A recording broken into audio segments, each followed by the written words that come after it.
मलूक नागर जी, अब पूरे देश को पता है आप उस समय संसद के अंदर थे, आपने कैसे उसको पीछे से पकड़ा और जो आपने बिल्कुल दिखाया है कि आप जिला बिजनौर के सांसद हो, जो आपने कूटा है उसे, आप भी बिजनौर के हो जो नहीं जो आपने उसे कूटा है, जो आपने उसे कूटा है, नहीं शहजाद इज लाफिंग, बट आपने जो उसे कूटा है, फिर सही कूटा है, सही पकड़ा है। आपके साथ साथ एक दो और लोग थे, मनोज कोटक के भी विजुअल आए, आप 3-4 सांसदों ने पकड़ के उसे कूटा, बिल्कुल ठीक कूटा।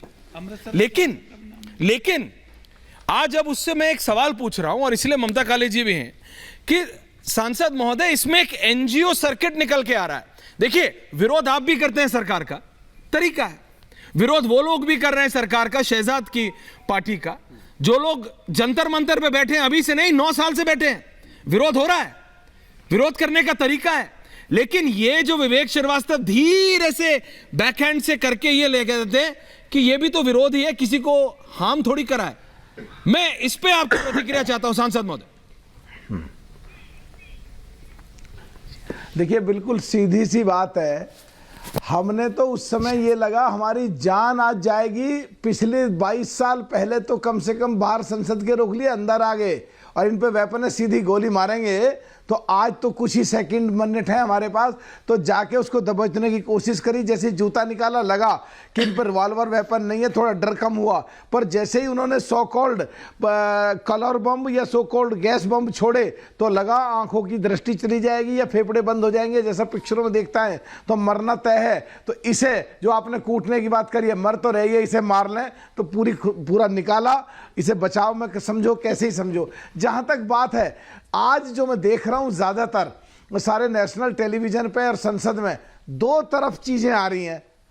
एक तरफ तो बीजेपी के लोग उस सांसद को बचाना चाहते हैं जिसने साइन करा, वो दायरे में आना चाहिए, क्योंकि उसके पास बढ़ने पे देश वहां तक पहुंचा जहां तक डायरेक्ट थ्रेट हो गई। Honourable prime minister, honourable home minister, honourable speaker, honourable सारे मिनिस्टर और हम सारे एमपीओ को, तो एक तो सारे जांच में वो भी आना चाहिए। दूसरी तरफ जो मैं देख रहा हूं, ये अपने कांग्रेस के जो नेता अधीर रंजन जी और आदि जोड़ रहे हैं कि सब कहीं ना कहीं वो तो बेरोजगारी की बात है, कहीं ना कहीं बचाव करने की कोशिश कर रहे हैं। मेरे हिसाब से चाहे वो कुछ भी है, वहां तक पहुंचे जहां तक पहुंचना, देश की बदनामी, संसद की बदनामी, हम सब की बदनामी, विदेश में बैठी हुई आतंकवादी ताकतें, विदेशी ताकतें जो देश को कमजोर करना चाहते हैं, ऐसे लोगों की हिम्मत बढ़ाने का क्यों काम कर रहे हो? जो लोग आज उन्हें बचाने की कोशिश करते हैं, उन्हें देश से प्रेम नहीं, राष्ट्र से प्रेम नहीं, संसद से प्रेम नहीं, हमें अपने आप से प्रेम नहीं, और गंदी राजनीति करने की कोशिश कर रहे हैं। ये वक्त ठीक नहीं है। हमें इस समय राजनीति से, पार्टी से, पॉलिटिक्स से ऊपर उठ के सोचना पड़ेगा।